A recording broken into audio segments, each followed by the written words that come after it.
Bruce Lee had one technique he refused to teach, and the only person who learned it could never use it again. Hong Kong, July 1972. 27 a.m., the city sleeps, but Bruce Lee's private training hall still glows with light. Fluorescent tubes hang from the ceiling. Old kung fu posters line the brick walls. Wooden floors shine with sweat. Bruce loves working here alone. No one watching, no one asking questions, no one judging. Just him, his body and movement. Pure, unfiltered truth. Bruce wears black sweatpants, shirtless, muscles rippling with every motion. Sweat pours down his torso, but he doesn't care. He stands in front of a heavy bag, breathing, eyes closed. Then he moves. But this isn't a normal punch. This isn't the 1-inch punch Bruce shows everyone. This is something else, something more dangerous. Bruce's hand touches the heavy bag, gently, almost caressing it. Then, explosion. The sound deafens. The heavy bag flies backward. Chains rattle. The ceiling shakes like it might collapse. The bag slams into the wall, swings back. Bruce stops it. His hands are shaking. His breath is ragged. In his eyes, there's fear. Yes, fear. Bruce Lee is afraid.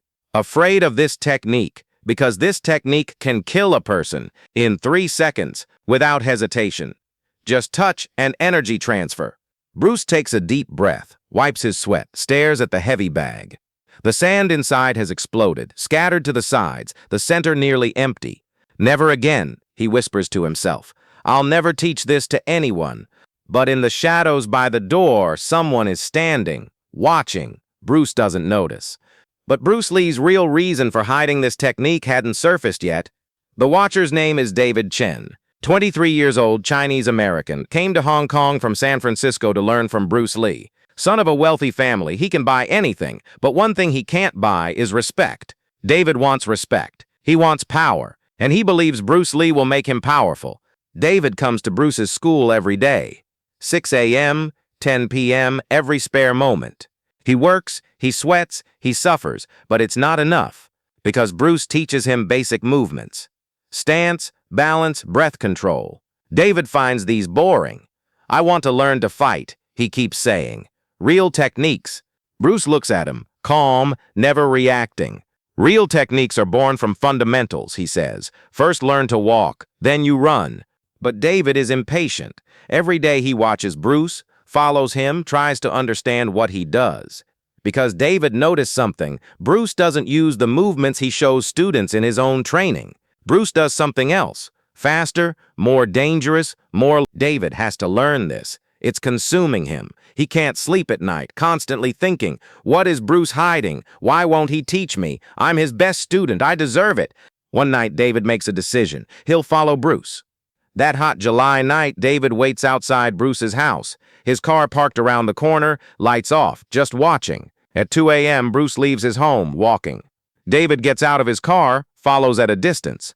Bruce walks through narrow streets, stops in front of an old building, opens the door, goes inside. David approaches, looks through the window. What he sees isn't what he expected. Bruce stands in front of the heavy bag. But this time it's different. Eyes closed, body completely relaxed, almost in meditation. Then that movement, that damn movement, that damn movement. David can't believe his eyes. Bruce's hand touches the heavy bag gently, then explosion. The bag flies into the air. But this isn't just power. This is something else. David thinks he can feel Bruce's energy, like a wave, a shock wave, passing from Bruce's hand to the heavy bag and exploding it from the inside. That's it, David whispers to himself. That's what I want to learn. David waits until morning, when Bruce comes to the school, confronts him. But when David asked for that move, the expression on Bruce Lee's face, no, Bruce says, cold, definitive, non-negotiable. David is shocked. But Sensei, I'm ready. I work every day. I do my best. No, Bruce says again. This technique is not for you. David's face reddens. Why? Am I not good enough? Bruce looks at him for a long time, then takes a deep breath. You're a good student, David. But this technique, it's dangerous. Not just physically, but mentally. The person who learns this technique can never forget it, can never go back. In every fight, every conflict, in the corner of your mind it'll be there. I can do it. I can end this in 3 seconds, and that power will destroy you. David shakes his head but doesn't believe it. I can control it. No, Bruce says. No one can. Not even me. David leaves, angry, disappointed, feeling rejected, but he doesn't give up. That night he returns, watches through the window, records Bruce's every movement, breaks it into frames, tries to understand. For 2 weeks he comes every night, watches, takes notes, tries to copy. Bruce doesn't notice, or doesn't show that he notices. David tries it on his own. 3 a.m. in an abandoned warehouse where no one goes, he finds an old heavy bag. He tries to imitate Bruce's movements. He closes his eyes, breathes, tries to relax. His hand touches the heavy bag gently, then pushes. Nothing happens. The bag swings slightly. David tries again. Still nothing. 10 more times, 20 more times. Nothing. What am I missing? David yells. His hands hurt, his fingers are swollen, but he doesn't care. He's angry, desperate, feeling inadequate. Then he remembers something. Bruce's breathing. That deep diaphragm breath. Energy center. Chi. David tries again. This time he breathes deep from his stomach, closes his eyes, empties his mind. His hand touches the bag. He exhales. Fast, sharp, pushes at the same time. Explosion. The bag flies into the air. David's hands shake. His eyes widen. I did it, he yells. I did it. But something is wrong. His hand, it's burning. Not just pain, a deep burning, an ache that goes to the bone. David looks at his hand, swollen, turning purple. What? He whispers. Then he tries to stand but loses his balance. His head spins. Nausea hits. He collapses to the floor. Something went wrong, very wrong. When the student tried that move, what happened was more terrifying than anyone could have imagined. David spends 3 days in the hospital. The doctors are shocked. His hand isn't broken, but something's wrong inside. Bone marrow is swollen. Nerves are damaged. How did this happen? David lies.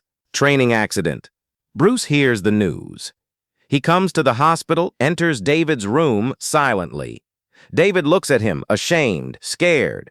Bruce says nothing. Just sits, looks at David's hand. A long silence. Then Bruce speaks. I told you, this technique isn't just physical. It's chi transfer, energy transfer. You gave your energy to the heavy bag, but you didn't know how to control your own energy. The heavy bag absorbed the energy, then sent it back. Your own energy injured you. David's eyes fill with tears. I'm sorry, Sensei. I just wanted to be strong. Bruce nods. Strength isn't hurting yourself, David. Strength is knowing when to stop. David asks, what about you? How do you use it? Bruce is silent for a long time, then answers, I don't use it. I just remember. I remember that I once could do this, and I remember that when I did it, I could kill a person. This remembering humbles me, makes me more careful. In every fight, every movement, I think I can do this, but I shouldn't. This makes me a better fighter, because I carry responsibility, not ego. David bows his head. For the first time, he truly understands. David can't train for 6 months. His hand heals, but something changes inside him. He starts seeing martial arts differently. Not as power to dominate others, but as discipline to control himself. When he finally returns to training, Bruce welcomes him back, doesn't mention the incident, doesn't say I told you so, just continues teaching, patiently, carefully. David becomes a different student. He stops asking for advanced techniques. He focuses on fundamentals. Stance, balance, breath, things he once found boring, become fascinating, because now he understands these aren't just movements, they're control mechanisms, ways to manage the power inside you.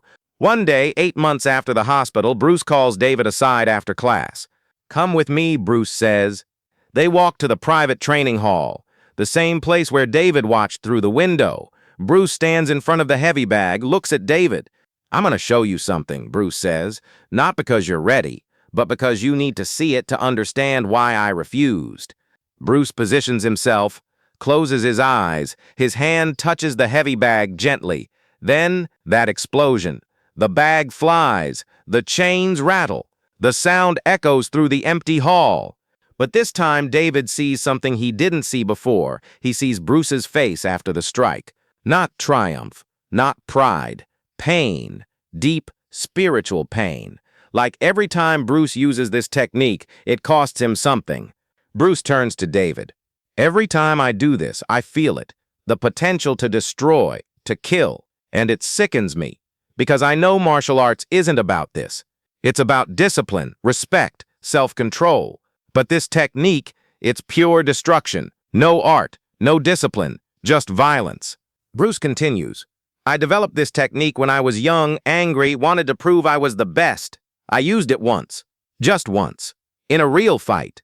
The man I hit, he almost died. Spent 2 months in the hospital. And I realized this isn't martial arts. This is murder disguised as technique. David asks quietly, then why do you still practice it? Bruce's answer changes everything. Because if I forget it, I might create it again. If I ignore it, I might use it accidentally. So I practice it alone at night to remember what I'm capable of, and to remind myself never to do it again. This is my burden, the burden of knowing I can kill and choosing not to. Bruce Lee's lesson to David Chen that day? David stands there silent, processing.